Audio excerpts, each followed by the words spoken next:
So you want to look like Alistair Overeem? Well, don't we all? So firstly, I'll analyse the physique, see what we need to work on. And secondly, I'll provide a routine, something very simple that beginners can follow. And lastly, I'll give some extra tips on what you should expect when trying to achieve this guy's physique. So when we look at Alistair Overeem's physique, the main things that pop out at me firstly is latissimus dorsi, his back. So it's very big. Even when he's not flexing, you can see it popping out his side. It's something that gives him the V-taper and that really strong sort of look. And then the second thing I would say is his chest. He's got a very good chest, not much more to say about that. And then as well, he's got very big prominent shoulders that really help with that V-taper look.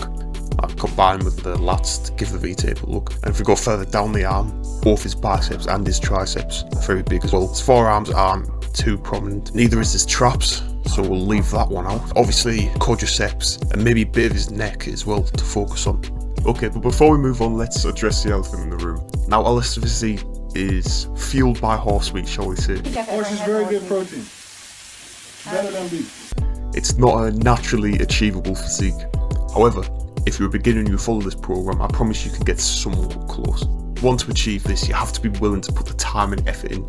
This might take years depending on your starting point, your genetics, your height, ability to work hard, how much you want to look like this. So let's move on to the routine then.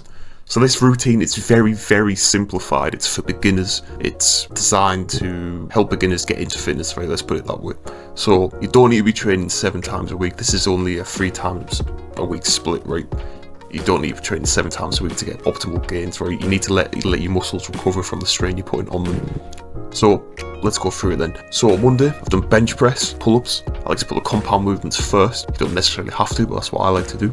As well as that, you want to be progressively overloading. So for bench press, just add more weight over time. But for pull-ups, you might want to do weighted pull-ups and then just increase the weight obviously over time on that. And then you've got the lateral raises. For lateral raises, you want to be doing sort of lighter weight but more reps. Don't go too heavy on that, don't ego lift. And then tricep extensions for those massive arms that he has. And Bulgarian split squats, these are really good for the quads. And I hate them because they're actual torture.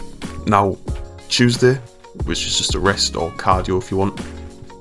And on Wednesday we have the incline bench, so we're targeting the upper chest, which we haven't targeted on Monday. And then after that we've got the barbell rows, so compound movements first, and then we've got the lateral raises. A lot of people say that people neglect the rear delt, but when it comes to overall shoulder growth, shoulder size, if you just focus on the front and mainly the side, then you don't really need to focus on the rear delt in my opinion. And then after that we've got the barbell curl. We're going to target the biceps to grow them massive Alistair Overeem arms, and then Bulgarian split squats again. So for Thursday, we have a rest or cardio if desired. And Friday, we have squats, pull-ups again, lateral raises, targeting them side delts again. Then we've got dips, and then after that, we've got ab work. So I wouldn't recommend the usual sit-ups, but if you want to start there and then get more advanced as you go along, then that's fine. Haven't included neck work because I don't know enough about it to talk on the topic, so that's the routine. So let's go over nutrition. So to look like Alistair Overeem, got quite a bulky physique, so you don't necessarily have to bulk, but just keep in mind that you have to be in a calorie surplus for optimal muscle growth. Obviously there's a debate if recomposition exists, but let's not worry about that right now. So, well, you want to know if you want to cut or bulk. Well, a lot of the time you just need to look at yourself in the mirror. Are you fat? Then cut. Are you skinny? Then bulk. It's really that simple.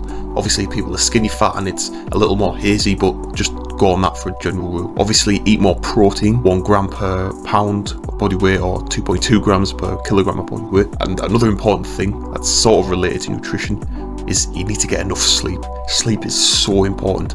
If you get enough sleep, obviously there's no such thing as working too hard, it's just under recovery. And if you get more sleep, you can work harder and get better gains in the long run. It also has way more benefits, including benefits on testosterone, and I could just go on and on, just to get your sleep.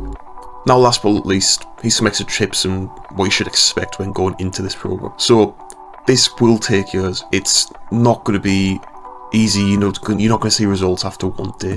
You need to be consistent, but after a year, maybe even 6 months, maybe if your genetics are good, depending on your height. If you're short, then if you're short, you can go past the gym and put muscle on, trust me. But you'll see results within a year, at least. Definitely you'll see results in a year. Obviously consistency is key, and to help you get through those long years, you've got to just enjoy the process and not the end goal.